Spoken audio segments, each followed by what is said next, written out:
Bonjour à tous. Du coup, dans cette vidéo de formation, on va voir l'impact des annonces économiques sur les marchés financiers.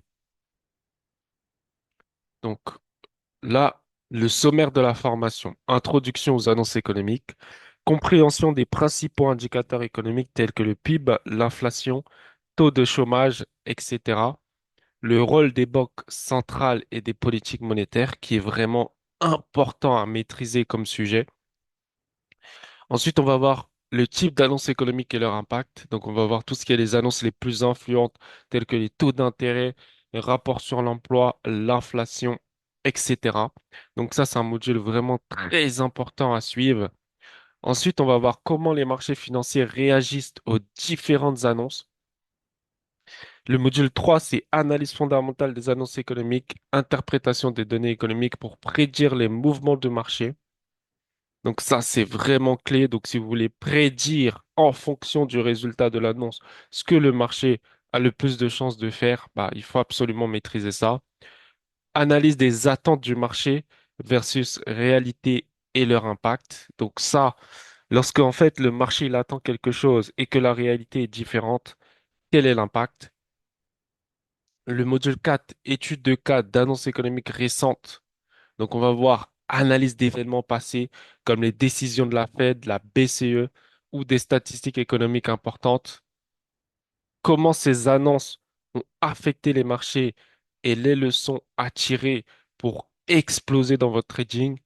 Module 5, l'influence des annonces économiques sur les différents marchés, tels que le marché des devises forex, marché des actions et indices, marché des matières premières et des crypto-monnaies. Donc, si vous voulez exploser sur le cycle du bull run, il faut absolument maîtriser ce module. Module 6, impact des annonces internationales sur les marchés, tels que l'annonce économique mondiale et leurs affaires interconnectées. Donc, tout ce qui est les guerres. Donc, actuellement, on a la guerre pour les pays arabes, donc tout ce qui est le Moyen-Orient.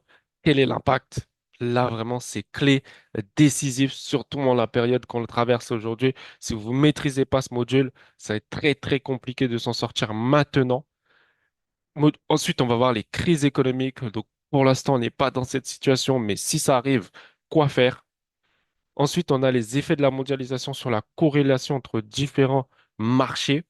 D'accord? Donc, quand, par exemple, un pays, tout va bien, quelle est la corrélation sur d'autres pays?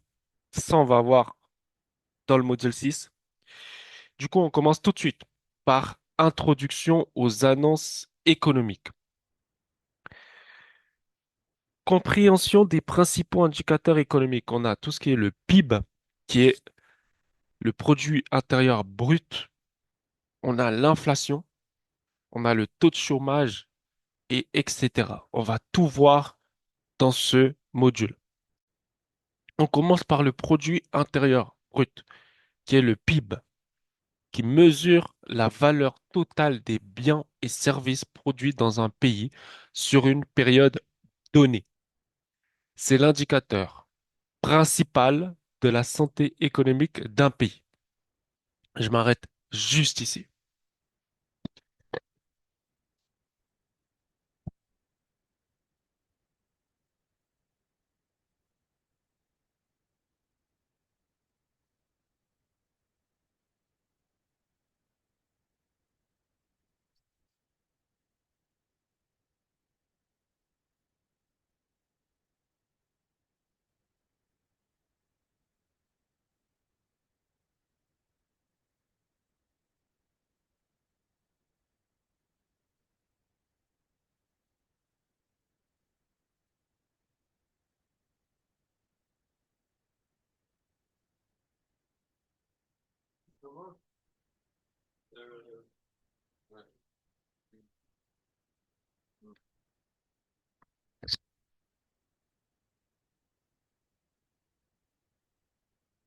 Donc, cet indicateur, il va mesurer la santé économique du pays. Juste cet indicateur.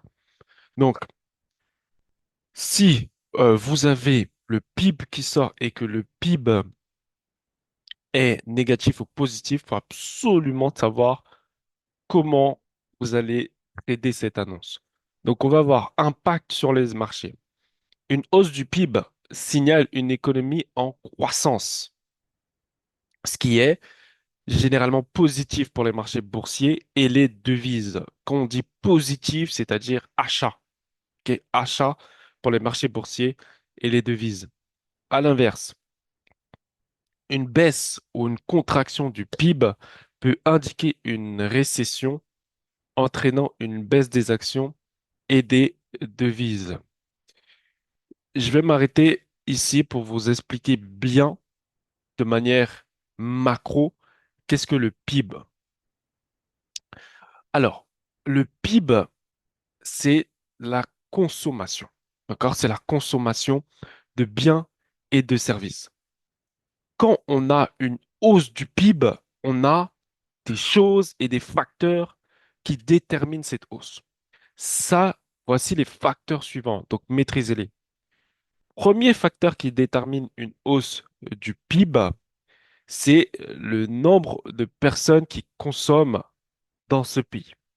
Parmi ces personnes qui consomment, nous avons, exemple, la population sur place, les touristes également. Ce qui signifie que plus il y a de touristes dans un pays, plus le produit intérieur brut de ce pays augmente. Donc si par exemple l'année dernière on avait un touriste et que cette année on a deux touristes, eh ben ces deux touristes, d'accord, vont consommer plus que un touriste. Donc très important ce facteur. Première chose, c'est le nombre de touristes qui visitent un pays. La deuxième chose, ça va être la confiance des consommateurs dans ce pays. D'accord? Donc, si la confiance des consommateurs est élevée et tout à l'heure, on va le voir, eh ben forcément, la consommation va être présente et donc on aura une augmentation du produit intérieur brut. Qu'est-ce qu'on peut avoir d'autre? On peut avoir plein de facteurs, d'accord, qui vont être déterminants pour la hausse du PIB, mais juste pour ne pas aller trop loin et vous embrouiller, on va s'arrêter à ces deux facteurs. Donc, premier facteur, c'est la croissance de la population. Deuxième facteur, c'est le nombre de touristes qui visitent ce pays. Donc, lorsqu'on a l'inverse, l'inverse signifie qu'on a moins de population qui consomme dans ce pays. Et ça, c'est dû à différents facteurs, d'accord, qu'on va voir plus tard, ne vous inquiétez pas. Et également le fait que ce pays repousse les touristes, d'accord? Donc si par exemple le pays il est actuellement en guerre, si par exemple il est en grève, tous ces facteurs-là vont repousser les touristes. Et vous avez par exemple en France, comme par exemple on était tout ce qu'il y avait les manifestations, tout ça va repousser les touristes et donc forcément ça aura un impact sur le PIB. J'espère vraiment que cette information est clé et que vous la retenez parce qu'elle est très importante. Ensuite, on a les annonces. Donc, les annonces sont publiées trimestriellement, donc c'est-à-dire tous les 3 mois, avec des versions préliminaires, avancées et finales. Donc, du coup, là, je vais vous présenter les événements économiques à surveiller par rapport au PIB. On a le Royaume-Uni, d'accord, donc la Grande-Bretagne, qui va publier son PIB, d'accord, produit intérieur brut. Et là, je vous ai mis les 3 étoiles. Donc, ça veut dire que c'est les annonces économiques les plus importantes à surveiller par rapport aux paires que vous tradez. Donc, si par exemple, vous tradez le JPY, d'accord, donc c'est-à-dire le yen japonais, eh ben, faut absolument qu'il y ait dans votre watchlist le Japon, produit intérieur brut intertrimestriel. OK? Et donc, il faut absolument que vous l'ayez en watchlist, de manière à ce que quand le PIB tombe, bah vous, vous êtes un expert sur le yen, et donc vous devez surveiller ça. Donc ça, c'est pour toutes les différents paires que vous tradez. Il faut que vous maîtrisez vos annonces économiques. OK. On va voir ensuite les dates de sortie.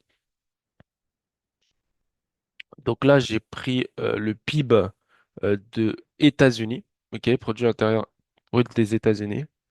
Et là, on voit que on a du T2, du T1 et du T4. Il faut savoir que le PIB va varier sur l'année, d'accord? Ok, donc, ça va être un indicateur technique important, mais il va varier sur l'année. Du coup, on peut voir que on était à moins 0,3 et là, actuellement, on est passé à 0,50. Zéro virgule cinquante. Et la prévision est à 0,6 et le précédent était à 0,7. Alors, précédent 0,7, prévu 0,6, actuel 0,5. Ça veut dire quoi? Ça veut dire que ce que le marché avait anticipé, c'était 0,6. Et l'actuel est à 0,5. Donc ça veut dire que on a dans le T2.1, on a une baisse, d'accord, sur 2024. On a eu une baisse. Du coup, là, pour l'instant, on est à 0,5. Donc, on a une baisse par rapport à la prévision de 0,1 point. Donc, ça, forcément, ça peut avoir un indicateur. Ça indique quand même, le 30 septembre 2024, que le marché, donc, il est peut-être la consommation, voire le nombre de touristes, est en train de diminuer aux États-Unis. Donc, ça peut avoir un impact sur les marchés financiers et également sur les devises. Très bien. Ensuite, on va voir l'inflation. L'inflation mesure la hausse générale des prix des biens et services dans une économie.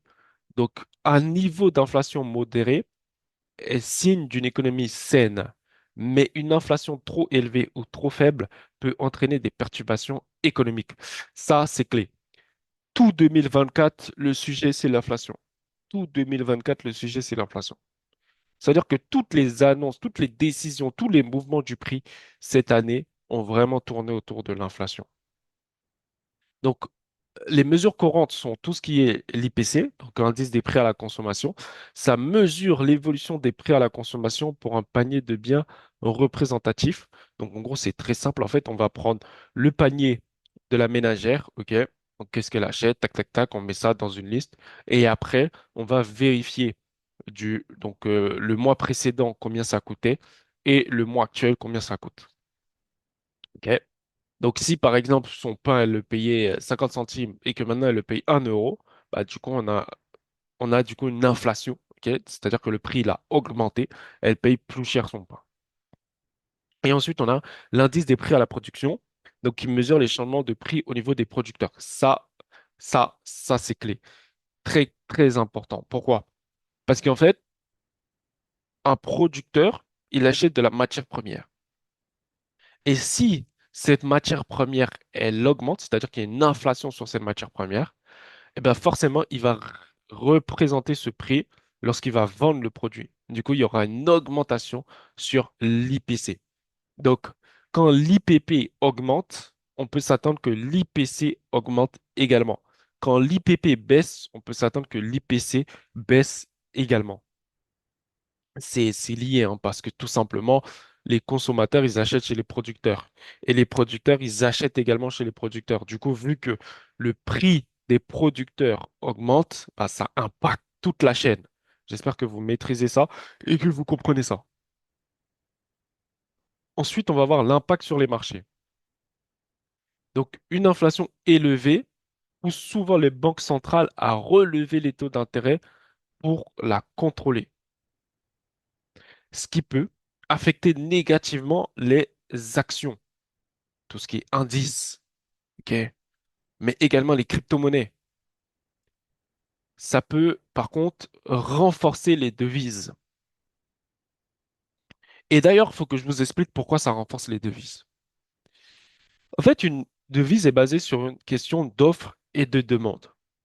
Ce qui signifie que si, par exemple, j'ai beaucoup de demandes pour le dollar, ok, bah forcément, le dollar va valoir plus. Tandis que, au contrario, si j'ai moins de demandes pour le dollar va valoir moins.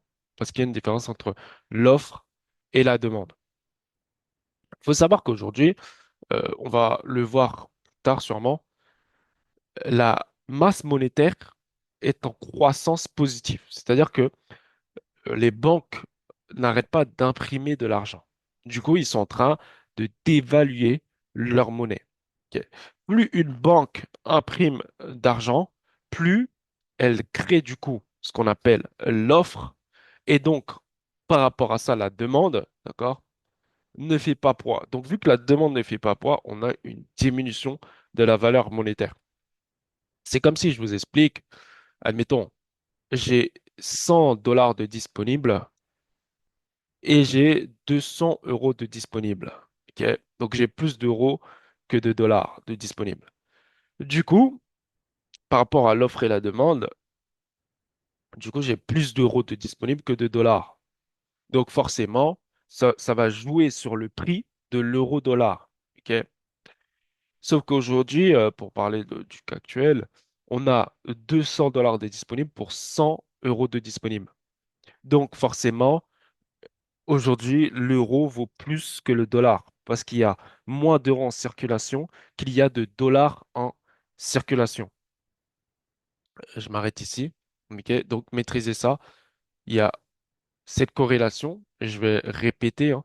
Mais si on a plus de dollars en circulation que de euros en circulation, l'euro vaut plus que le dollar, ok, sur le marché de l'offre et de la demande. Et ça, vous pouvez le prendre pour plein de monnaies. Si par exemple il y a plus de yens que de dollars, bah forcément, vous comprenez que le dollar vaut plus que le yen. Et s'il y a plus de roubles que de dollars, bah vous comprenez que le dollar vaut plus que le rouble.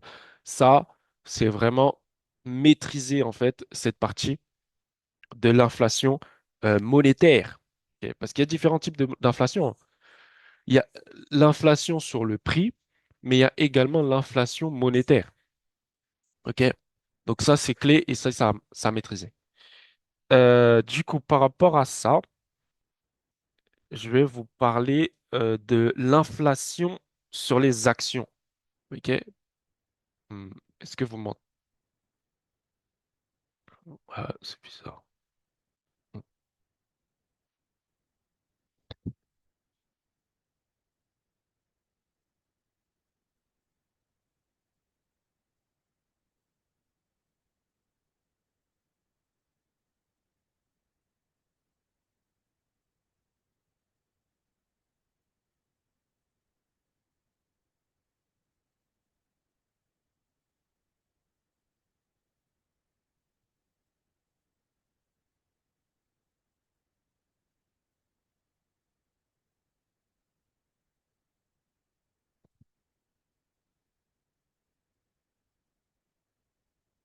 Du coup, l'impact de l'inflation sur les actions est la suivante.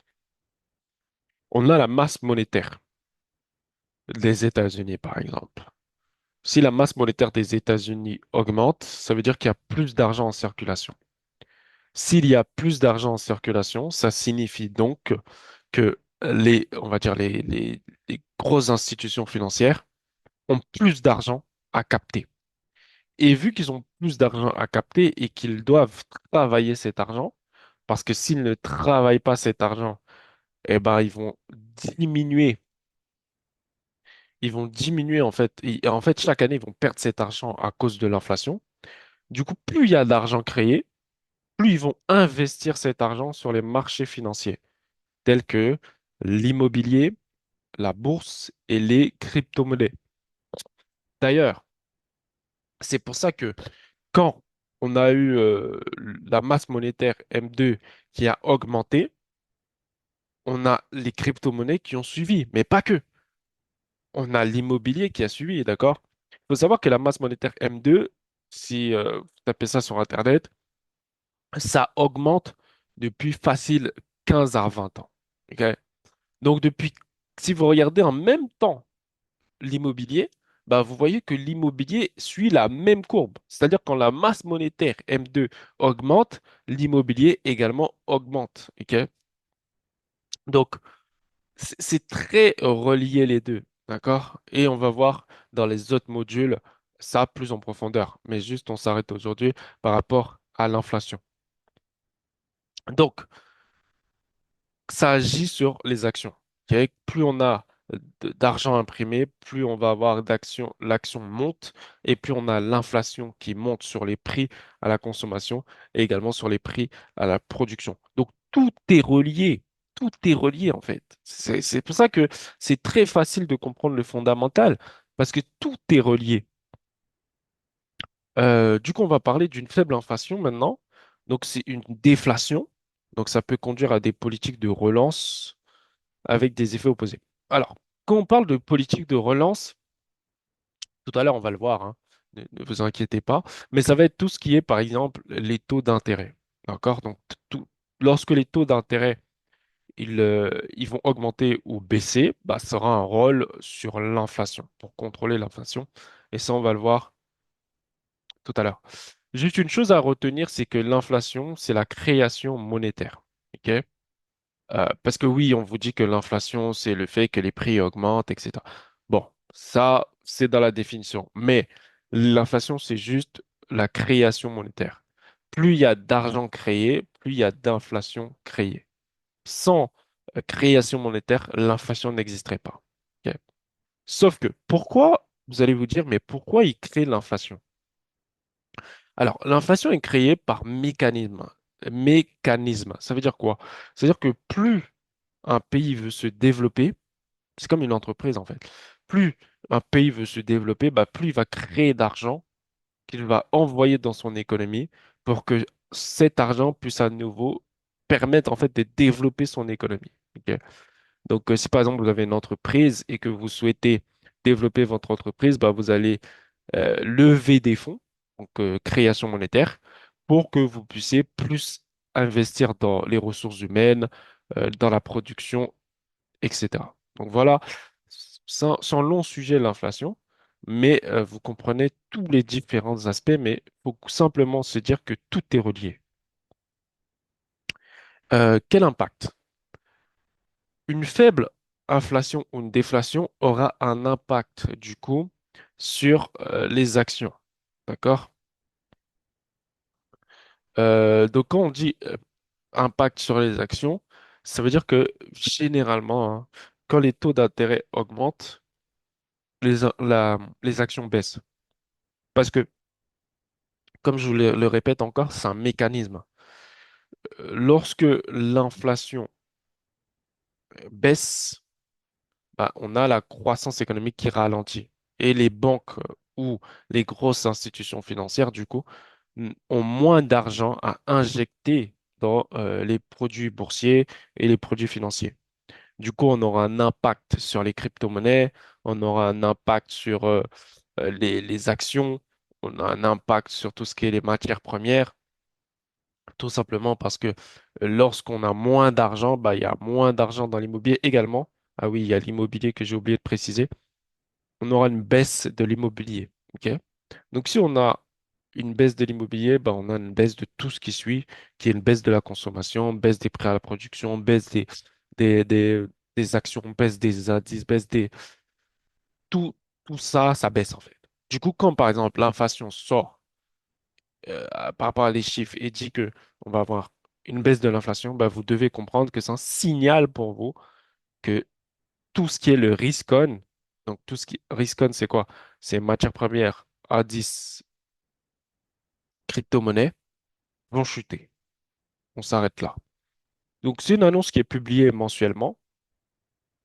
Donc chaque mois, on a le chiffre de l'inflation qui tombe.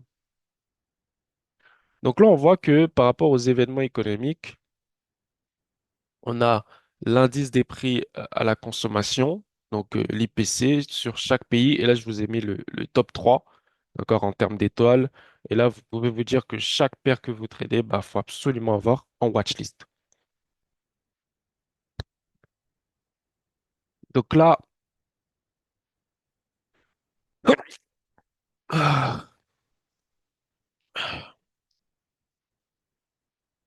donc là, on voit que les dates de sortie et on voit l'actuel. Donc là, je vous ai pris par rapport aux États-Unis. Donc là, on voit qu'on a 2-2, ok, et que le prochain, c'est le 16 octobre 2024 qui va sortir. forcément, ça aura un impact sur les marchés financiers. Mais si vous avez bien suivi cette vidéo jusqu'à présent, vous savez ce que ça veut dire. On va voir le 3. Donc le 3, ça va être tout ce qui est le taux de chômage. OK? Donc, alors, pour tout ce qui va être le taux de chômage, ça indique le pourcentage de la population active qui est sans emploi, mais à la recherche d'un emploi. Donc, il reflète la santé du marché du travail. On s'arrête ici. La santé du marché du travail. Alors, franchement, la santé du marché du travail, c'est un vaste sujet. OK? Et ça, c'est si vous avez fait des cours en économie, bah, vous pouvez aller beaucoup plus loin là-dessus. Mais ici, le but n'est pas vraiment de vous remplir d'informations par rapport à ça. Du coup, on va rester simple, mais c'est un indicateur clé en économie. L'impact sur les marchés. Un taux de chômage élevé peut signaler une économie en difficulté. Ça réduit la confiance des investisseurs. Et pourquoi? En fait, il faut comprendre une chose. Un investisseur, il investit dans la croissance de la consommation. Simple. Il investit également dans la croissance de la demande de l'immobilier. Simple. Il investit également dans la croissance de la demande, par exemple, pour tout ce qui est les matières limitées telles que l'or, le pétrole, etc. Simple. OK? Un investisseur, il se base sur une seule chose qui est l'offre et la demande. Il se dit une seule chose. Si l'offre est supérieure à la demande, je n'achète pas. Tandis que si l'offre est inférieure à la demande, j'achète. Aussi simple que ça. Ça s'arrête là. Il faut vraiment comprendre, en fait, ce que chaque intervenant du marché vient chercher. Et le plus gros des intervenants, c'est-à-dire là où il y a le plus d'argent, c'est chez les investisseurs. Donc, c'est aussi simple que ça. Du coup, pourquoi un taux de chômage élevé réduit la confiance des investisseurs? Simple. En fait, tout est relié. Si on a un taux de chômage élevé, ça veut dire qu'on a une consommation qui diminue. D'accord? Et si, en gros, plus il y a de gens au chômage, bah, moins il y a de gens qui sont en capacité de dépenser de l'argent dans la consommation. Et donc, vu qu'il y a moins de gens en capacité de dépenser d'argent, bah, moins il y a de consommation. Et l'investisseur, on a dit, il veut quoi? Il veut de la consommation. Donc, lui, il parie sur ça. Donc, dès le moment qu'il voit que le taux de chômage est élevé, l'investisseur, il se retire. Il se retire. Donc, vous, si vous voulez exploser vos résultats, maîtrisez le taux de chômage. À l'inverse, un taux bas peut signifier une économie en croissance, bien que des niveaux trop bas peuvent entraîner des pressions inflationnistes. En fait, c'est pour ça qu'il faut un juste milieu entre le taux bas et trop bas. Ok. Donc, c'est pour ça que le but de la Fed, tout à l'heure, on va le voir, c'est d'ajuster en fait ce taux bas et trop bas. Donc, on a un effet aux États-Unis, qui est l'un des rapports d'emploi les plus surveillés, car il donne un aperçu mensuel des nouveaux emplois créés en dehors du secteur agricole. Donc, c'est une annonce qui est publiée mensuellement. C'est les premiers vendredis du mois. Ok. Donc là, je vous le mets juste après. Donc voilà, on a ici les dates de sortie, on a l'heure et on a l'actuel. Donc là, on voit que actuellement, on a 254 000 créations d'emplois, qui est supérieur à ce qui était prévu, hein. Il faut savoir que ce qui était prévu, c'était 147 000 emplois. On a 254 000. Donc ça a été positif, hein, pour les investisseurs. On l'a dit tout à l'heure.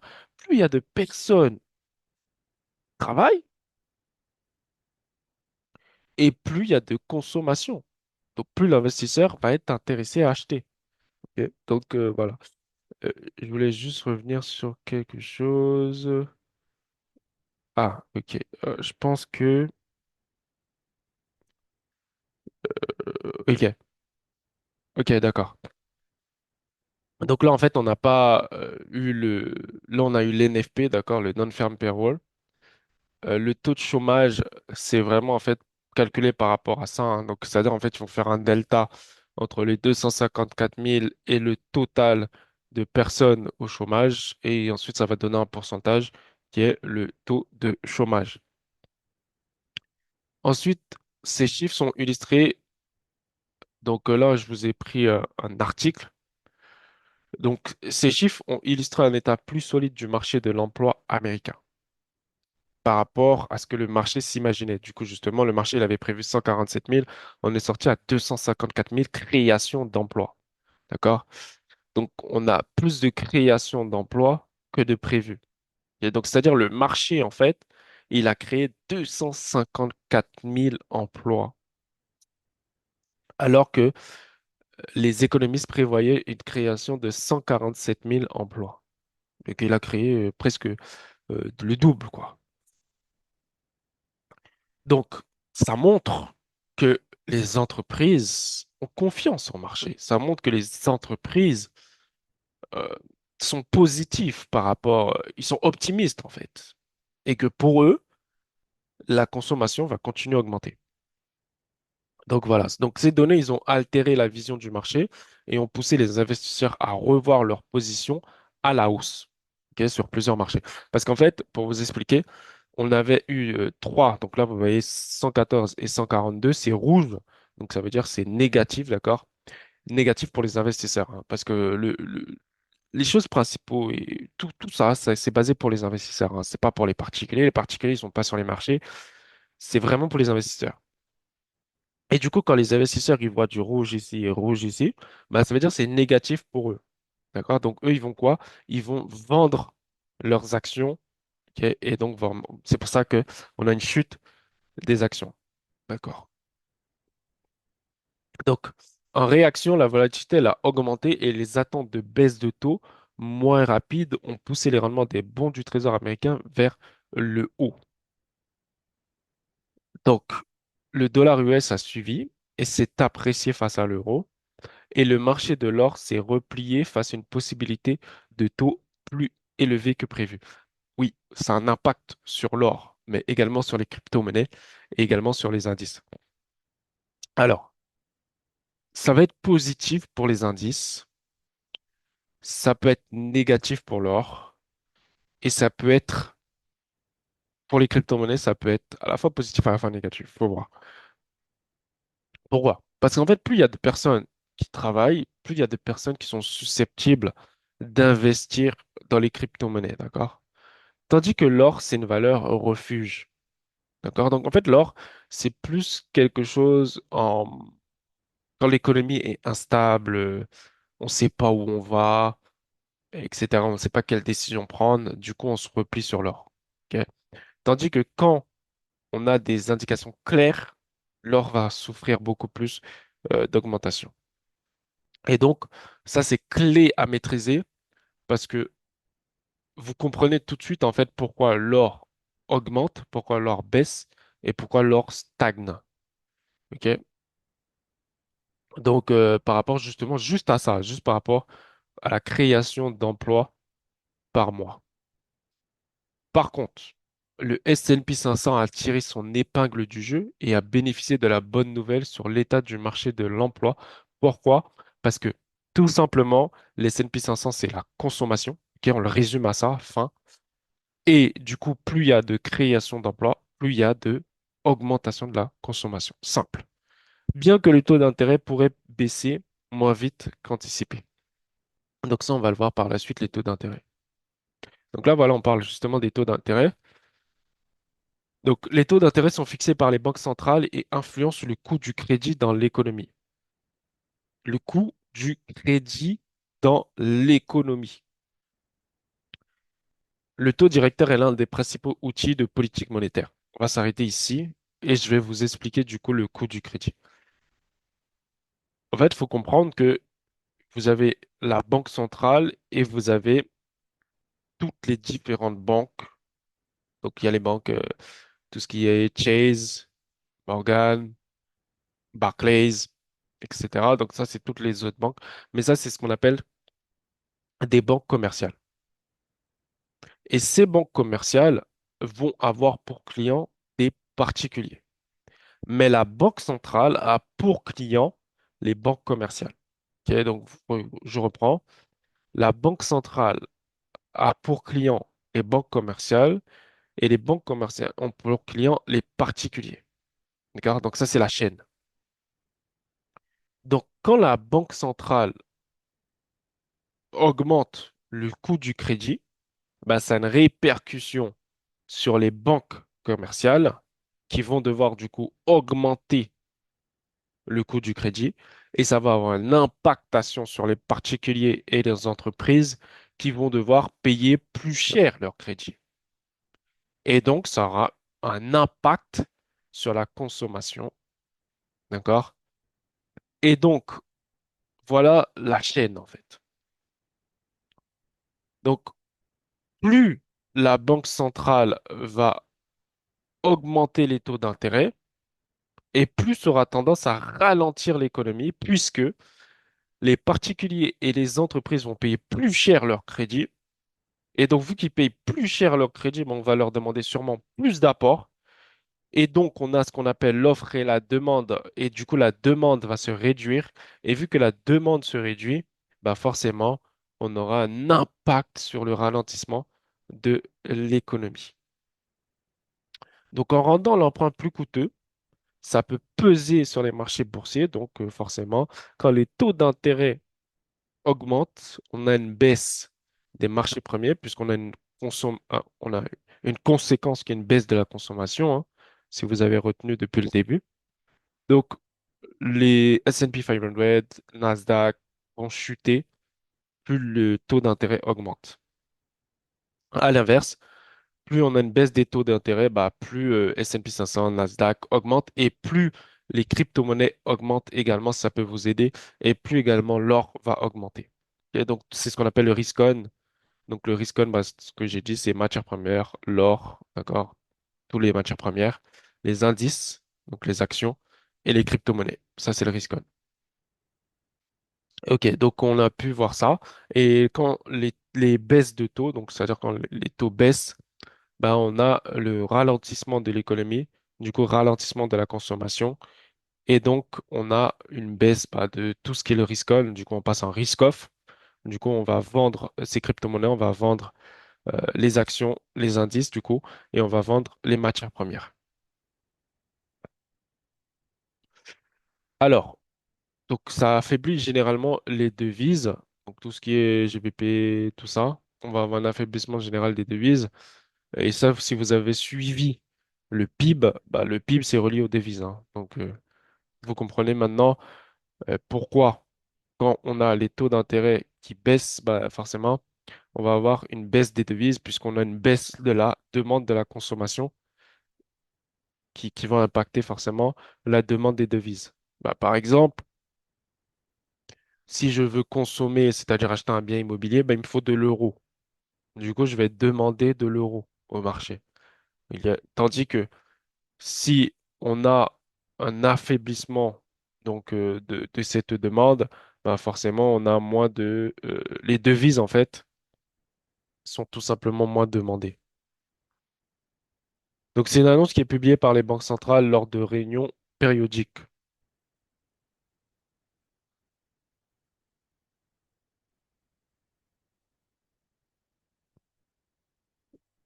Ensuite, on a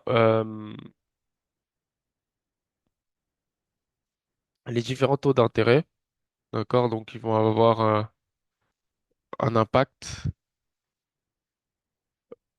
Ça va être tout ce qui est les États-Unis. Donc on a décision de la Fed sur les taux d'intérêt.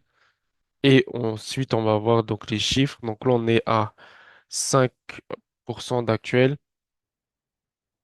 et le prévu était à 5,25 et on était à 5,50. Donc c'est-à-dire que pour l'instant, on est dans une baisse, ok? Donc on est passé de 5,50 à 5. Donc on a perdu 0,50. Ok, pour l'instant, on n'a pas de prévision, mais la prochaine annonce va tomber le 7 novembre 2024. Ensuite, on a la balance commerciale. Donc la balance commerciale mesure la différence entre les exportations et les importations de pays. Un excédent commercial indique que les exportations dépassent les importations, tandis qu'un déficit commercial indique le contraire. Donc, ça a un impact sur les marchés. Un excédent est souvent perçu comme positif pour la devise d'un pays car cela montre une forte demande pour ces biens. Un déficit commercial peut avoir l'effet inverse. Donc, c'est une annonce qui est publiée mensuellement. Donc là, on voit différentes balances commerciales. Ensuite, on a la confiance des consommateurs. Donc, cet indicateur, il mesure l'optimisme ou le pessimisme des consommateurs concernant la situation économique actuelle et future. Donc, ça a un impact sur les marchés. Un niveau élevé de confiance des consommateurs signale une hausse probable des dépenses de consommation, stimulant ainsi l'économie. Inversement, une baisse peut freiner la croissance économique.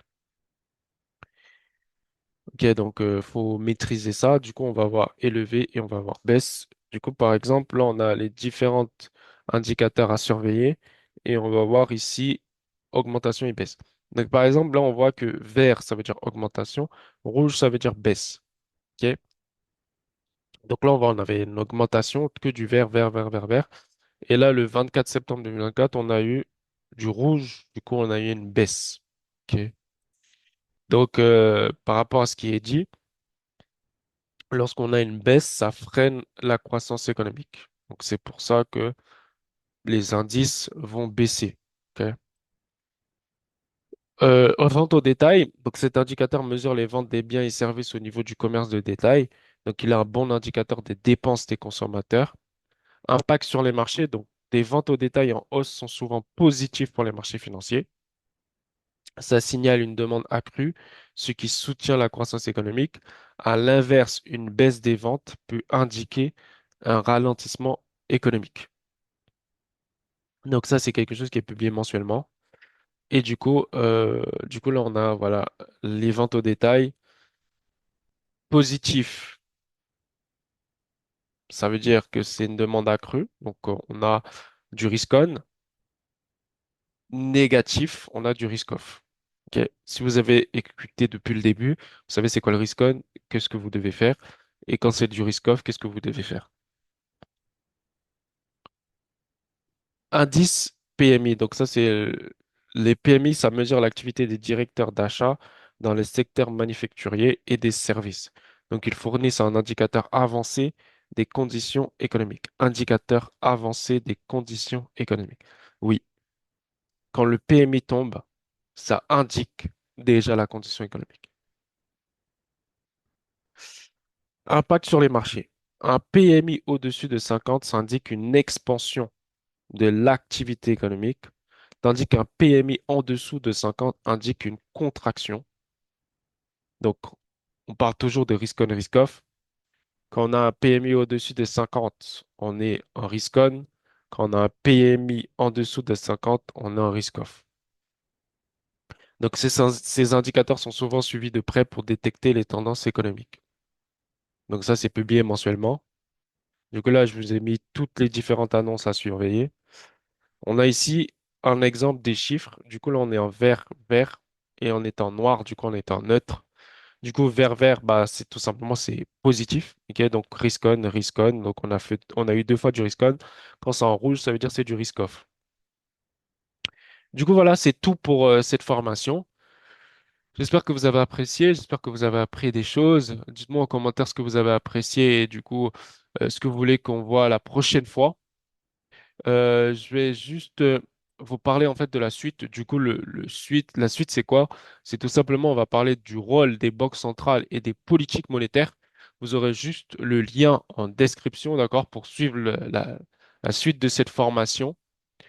Donc, dites-moi en commentaire ce que vous avez déjà pensé de ce module totalement gratuit et ce que j'aurais pu améliorer aussi sur ce module. Je vous souhaite une bonne journée et je vous dis à bientôt. Au revoir.